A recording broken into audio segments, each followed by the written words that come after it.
ఈ భూమి మీద ఉన్న సమస్త జీవరాశికి ప్రకృతే ప్రత్యక్ష దైవం. అలాంటి ఈ ప్రకృతిలోనే దైవం ఉన్నాడు అనడానికి ఈ ఆలయమే చక్కటి నిదర్శనం. మనిషి ఆశకు దూరంగా మనసును హత్తుకునే ఈ నల్లమల అరణ్యంలో అగస్త్య మహాముని గుటక వేసేలోపే శివపార్వతులు ప్రత్యక్షమైన పవిత్ర ప్రదేశమిది. ఆ పరమశివుని పాదస్పర్శకై నిత్యం నంది నోటి నుంచి జాలువారుతున్న ఈ జలధార, సప్త ఋషులను తలపించే సప్త కోనేరులు, భక్తుల యొక్క కష్టాలను కాచి కోరికలను తీర్చడానికి నక్క వాహనంపై కొలువుదీరి ఉన్న ఇష్ట కామేశ్వరీదేవి ఆలయం, కనువిందు చేసే ఇలాంటి ప్రకృతి సౌందర్యాల మధ్య కష్టమే కానీ ఇష్టంగా చేసే ప్రతి ప్రయాణము ఒక్క స్వర్గమే. మరి అలాంటి స్వర్గాన్ని మనము చేరుకోవాలి అంటే అలుపెరగని సాహసాలు చేయనక్కర్లేదు, అలసిపోను అక్కర్లేదు. మీ సమయానికి నా ప్రయాణాన్ని జత చేస్తే సరిపోతుందిగా. కలుసుకుందాం మీ బాటసారి బాలు. హాయ్ హలో, నేను మీ Balu Mallikrishna. Welcome back to our channel baby Batasari Balu. Present అయితే మనము గుడికి సిద్ధేశ్వరంలో అయితే ఉన్నాము. ఈ గుడికి సిద్ధేశ్వరం యొక్క ఆలయ విశేషాలన్నీ కూడా ఈ వీడియోలో అయితే మీకు చూపిస్తాను. ఇక వెళ్ళిపోదామా వీడియోలోకి? Let's go. ఆంధ్రప్రదేశ్ నెల్లూరు జిల్లా సీతారాంపురం మండలం సిద్ధేశ్వర కొనలో కలదు ఈ గుటిక సిద్ధేశ్వర ఆలయం. ఆంధ్రప్రదేశ్లోనే అత్యంత ప్రాచీనమైన శైవ క్షేత్ర ఆలయాలలో ఒకటైన ఈ ఆలయం 6వ శతాబ్దానికి పూర్వమే ఇక్కడ వెలిసినట్లు చరిత్ర తెలియజేస్తుంది. సప్త ఋషులలో ఒకరైన అగస్త్య మహర్షి ఈ క్షేత్రంలో తపస్సు చేసి ఉమామహేశ్వరుల కళ్యాణాన్ని జరిపినట్లు నిత్యనాథ సిద్ధాచార్యులు రచించిన రసరత్నాకర గ్రంథంలో పేర్కొనబడింది. 14వ శతాబ్దంలో విజయనగర సామ్రాజ్యాన్ని పరిపాలించిన 2వ హరిహరరాయలు, ఆయన తనయుడు మొదటి దేవరాయలు ఈ ఆలయ ప్రాకార మండపాన్ని నిర్మించినట్లు చరిత్ర తెలియజేస్తుంది. కాలానుగుణంగా ఈ ఆలయం శిథిలావస్థకు చేరుకోగా 1974లో కాశీనాయన అవధూత ఈ క్షేత్రాన్ని సందర్శించి ఈ ఆలయ పరిసరాల్లోనే తపస్సు చేశారు. ఆ కాలంలోనే కాశీనాయన గారి శిష్యులు ఈ ఆలయాన్ని జీర్ణోద్ధరణ చేశారు.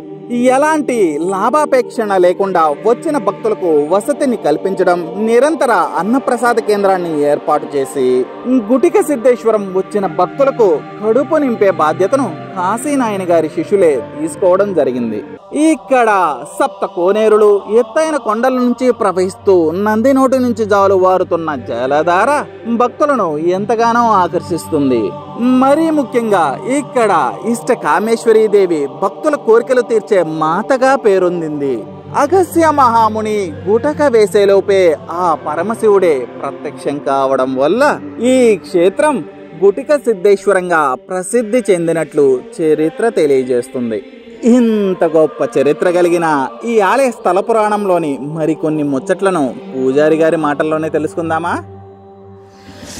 హరి ఓం గురుభ్యో నమః. నెల్లూరు జిల్లా సీతారామంపురం మండలం ఉదయగిరి తాలూకాలో దేవరకొండలోయలో దేవమచెరు పరిసర ప్రాంతాలలో గటిక సిద్ధేశ్వరం కలదు. ఈ క్షేత్రము మహాపుణ్యక్షేత్రం. ఓం నమ శివాయ. ఇక్కడ త్రేతాయుగంలో అగస్త్య మహర్షి తపస్సు చేస్తూ ఉంటే గుటక మింగి లోపల ఉద్భవిస్తారు పార్వతీ పరమేశ్వరులు. ఇక్కడికి అగస్త్య మహర్షి దక్షప్రాయానికి వచ్చినప్పుడు ఇక్కడ ధ్యానం చేస్తాడు. ధ్యానం చేసినప్పుడు పర్వతంగి పాద నమస్కారం చేస్తుంది, సాష్టాంగ నమస్కారం. తదస్థని దీవించిన తర్వాత యథాస్థానానికి వచ్చింది. ఆ పర్వతం పైన కొన్ని జీవరాశులు ఉంటాయి. వాళ్ళందరి పేరు సిద్ధులని నామకరణం చేసి వాళ్ళందరూ అక్షభేదం చెప్తే ఇక్కడే ఉండిపోతాడు. ఆది దంపతులు ఇద్దరు కైలాసంలో ఉన్నటువంటి ఆది దంపతులు దగ్గరికి అగస్త్య మహర్షి పోలేకపోతే అగస్త్య మహర్షి ధ్యానంలో కోరుకుంటాడు, పరమేశ్వర నీ దగ్గరికి వచ్చి నీ కళ్యాణం చూడలేకపోతే నన్ను క్షమించమని చెప్పి ధ్యానం చేస్తేనే గుటక మింగే లోపల ఉద్భవిస్తారు పార్వతీ పరమేశ్వరులు. అందువల్ల స్వామి పేరు గుటక సిద్ధేశ్వర స్వామిగా పిలువడుతున్నాడు. అమ్మవారి సిద్ధేశ్వరి దేవిగా పిలువడుతుంది. ఇది చాలా పురాతనమైనటువంటి శివక్షేత్రం.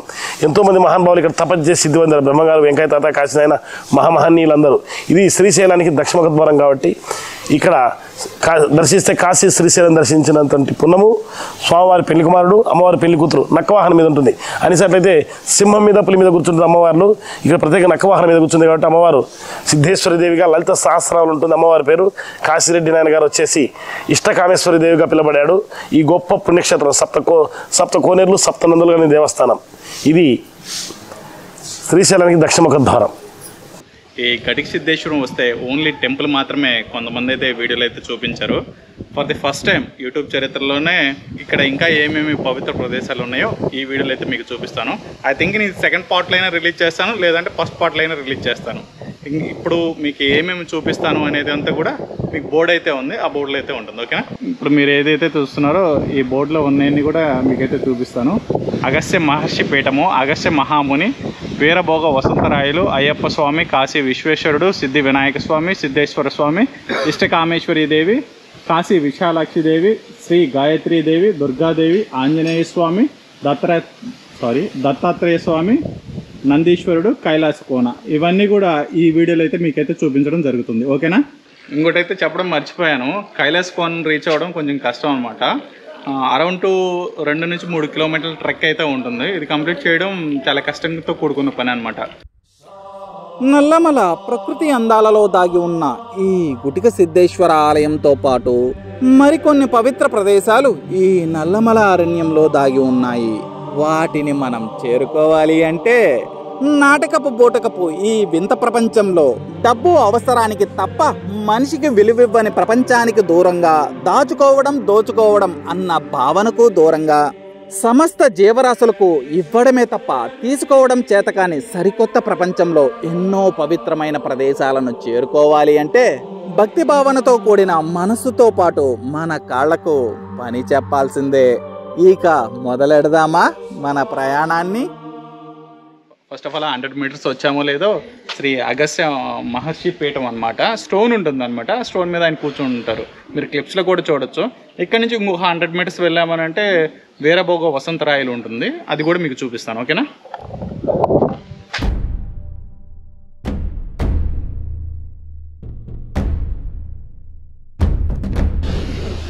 ఇప్పుడైతే శ్రీ వీరభోగ వసంతరాయలు అనే దానికి దగ్గర కూడా అయితే చేరుకున్నాము. ఇప్పుడైతే కాశీ విశ్వనాథుని ఆలయం దగ్గరికి కూడా అయితే వచ్చాము. మీకు కొంచెం డిఫరెంట్గా అయితే ఉంటుంది. ఇది కొంచెం మీకు కొంచెం ఫుల్ ఫ్లెడ్జ్డ్గా అయితే చూపిస్తాను. ఓకేనా? ఎలా ఉంది అసలు? అదిరిపోయింది అసలు. ఇదంతా కూడా ఎలా ఉంది అంటే పర్టికులర్గా ఒక బాక్స్ టైప్లో అయితే ఉంది. మొత్తం కూడా శివుని ప్రతిమలు అయితే చెక్కున్నాయి. డీటెయిల్గా ఒకసారి అయితే చూపిస్తాను, చూడండి మీరు.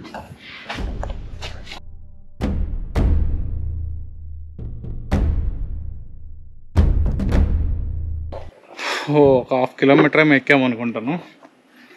ఇంకా ఎక్కాలి. చేద్దాం. స్టెప్స్ అంత క్లారిటీగా లేవు. అందులోని వాటర్ బాటిల్ ఒకటి మొయిలాస్ వస్తా ఉండాను. ఇక్కడ కనీసం వాటర్ బాటిల్ కొనుక్కునే దానికి కూడా లేవు.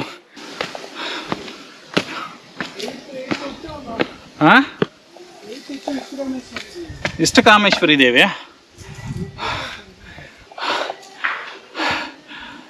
షేక్లు కూడా, చేతులు కూడా షివర్ అవుతున్నాయి.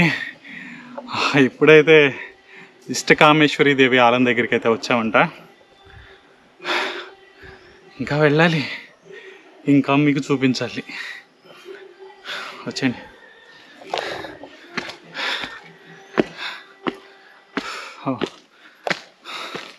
కొంచెం టఫ్ అవుతుంది ఒక్కొక్క స్టెప్ తీసుకోవాలంటే. ఇది చూడండి,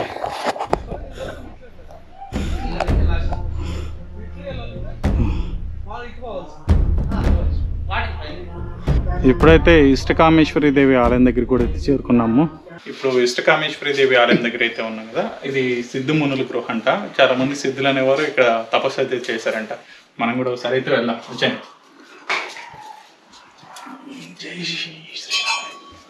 ఈ సిద్ధుమునుల గృహలో మీరు పర్టికులర్గా చూసినట్లయితే శివయ్య ఉన్నారు, వినాయక స్వామి. తండ్రి ఎక్కడ ఉంటాడో కొడుకు కూడా అక్కడే ఉంటాడుగా. పవన్ జాగ్రత్త.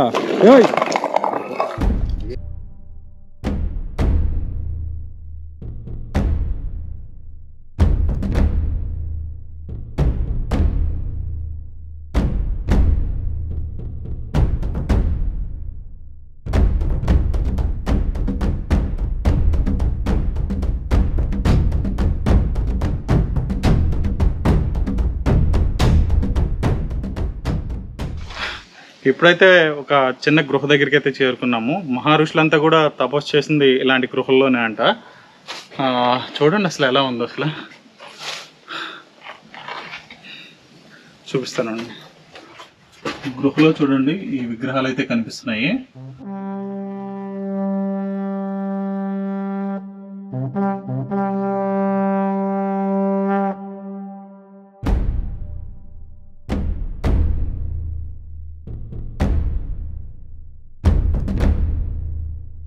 ప్రజెంట్ అయితే మనం కొండ చివర్లో అయితే ఉన్నాము.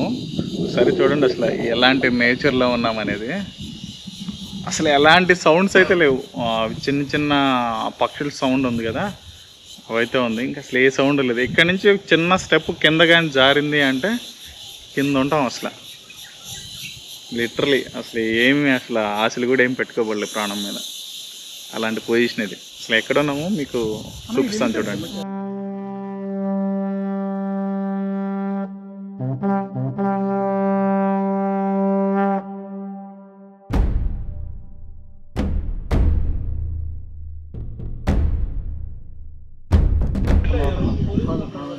డెస్టినేషన్ అయితే ఎండింగ్ అయితే వచ్చాము. ఫ్లెడ్జ్డ్గా ఫ్రీగా అయితే రిలాక్స్ అయితే అవుతున్నాం. ఇక్కడ నుంచి అమ్మవారి గుడి ఒకటి ఉందంట, శివుడివి చిన్న టెంపుల్ అయితే ఒకటి ఉందంట. అవి కూడా అయితే ఒకసారి చూపించేస్తే ఇక్కడతో ఈ వీడియో ఎండ్ అయితే అయిపోతుంది. ఓకేనా? ఇక్కడే అమ్మవారి గృహం ఉందంట, వెళ్దాం. జై శ్రీరామ్.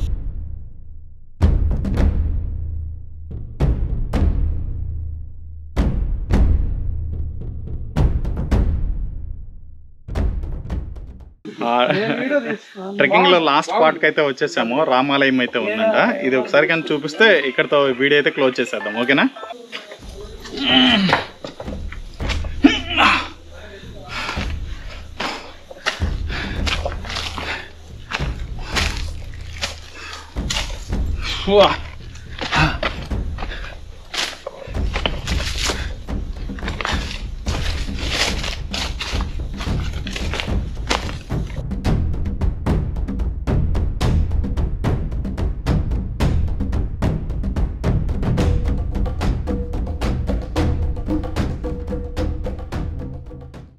శ్రీ గణేశాయ నమః, సరస్వతే నమః, గురుభ్యో నమః, సద్గురుం తం నమామి. ఈ క్షేత్రం గుటిక సిద్ధేశ్వరం అంటారు. ఈ క్షేత్రానికి అగస్త్య మహర్షి ఉత్తరాదిన వింధ్యాచల పర్వతము పెరిగినప్పుడు అక్కడి నుంచి దేవతలంతా ఆయన వేడుకుంటే వింధ్యాచల పర్వతాన్ని తగ్గేయాలని అక్కడి నుంచి బయలుదేరినప్పుడు వచ్చి ఆయన అగస్త్య మహర్షి అహోబిలము, అగస్త్య కోన ఎన్నో క్షేత్రాలు దర్శించి ఇక్కడ వచ్చినాడు.